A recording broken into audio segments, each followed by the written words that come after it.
Sejam todos bem-vindos a essa primeira aula, uma breve introdução da teologia. Não é possível abordarmos todos os elementos em função da grande extensão dos conteúdos. Deus se revela na história, em diferentes épocas e diferentes contextos. Deus mesmo vai se mostrando. A história da revelação de Deus atinge o seu ápice em Jesus Cristo, verdadeiro Deus e verdadeiro homem. O termo teologia era utilizado no mundo pagão, se referia aos deuses. Era um discurso sobre todos os deuses. Em um determinado momento da história do cristianismo, nasceu a necessidade da reflexão, da sistematização lógica dos conteúdos da fé. Nasce assim as primeiras obras teológicas. Em cada fase da história, as questões abordadas são questões práticas, que carecem de explicitação à luz das verdades reveladas. Com isso, vai se formando um corpo doutrinal, que norteia o agir do cristão. O objeto da investigação da teologia é o próprio Deus. Santo Anselmo explicou a teologia como a fé buscando a razão. As fontes da fé são a Escritura, a tradição e o magistério, que é o ensinamento oficial da Igreja. A história está dividida por fases: Idade Antiga, Idade Média, Idade Moderna e Pós-Moderna, que corresponde à época em que estamos vivendo. Na história antiga, temos a história do Velho Testamento, nascimento, vida, morte, ressurreição e ascensão de Jesus.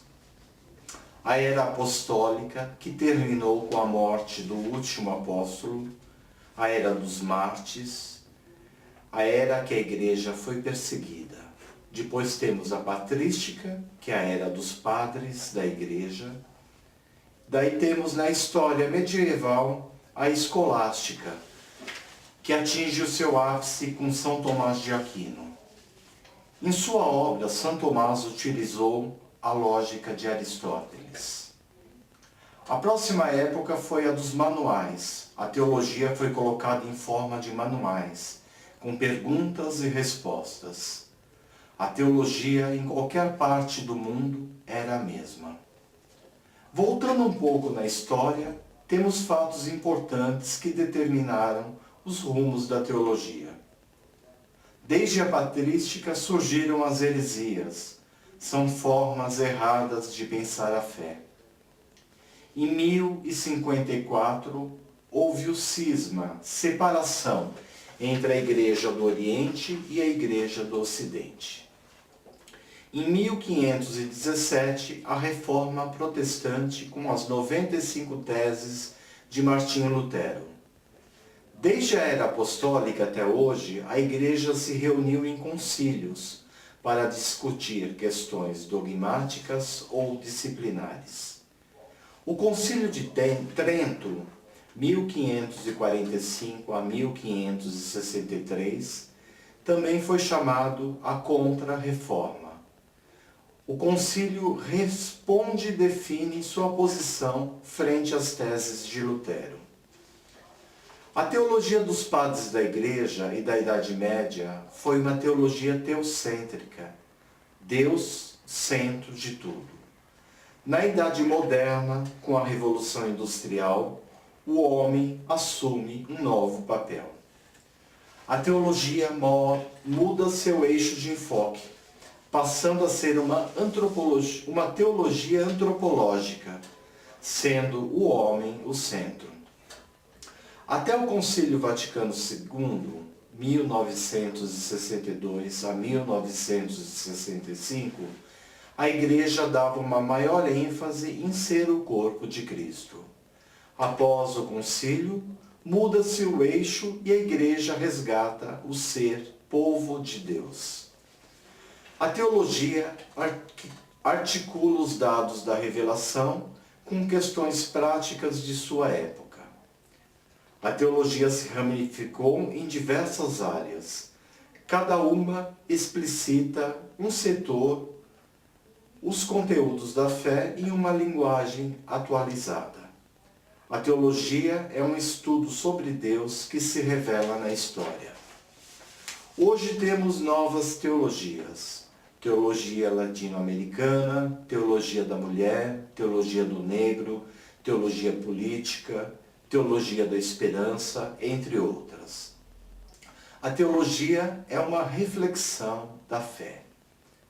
A teologia se faz com os dados: fé em Deus da revelação, escritura, tradição, magistério, o senso comum, os outros teólogos e as outras ciências.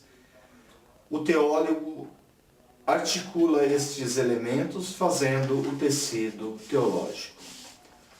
O teólogo faz teologia em nome da Igreja. Portanto, teologia é a Igreja compreender a fé. A Igreja é a intérprete autêntica das Escrituras. A Igreja avalia a teologia e aprova ou não. Exemplificando a leitura da Escritura. Esta pode ser lida no sentido literal, sempre na língua original em que o texto foi escrito, ou no sentido alegórico. A leitura fundamentalista não coloca o texto dentro do seu contexto, não analisa as diversas variáveis que incidem sobre o fato. O fundamentalismo, em relação à verdade revelada no texto, não consegue apreendê-la. Ele é, por vezes, superficial e impreciso, desfocando o verdadeiro sentido. Para um estudo seguro, é bom contar com uma orientação confiável, por exemplo, um padre que também é teólogo e filósofo. Bem, por hoje ficamos por aqui. Em outras videoaulas abordaremos outros temas.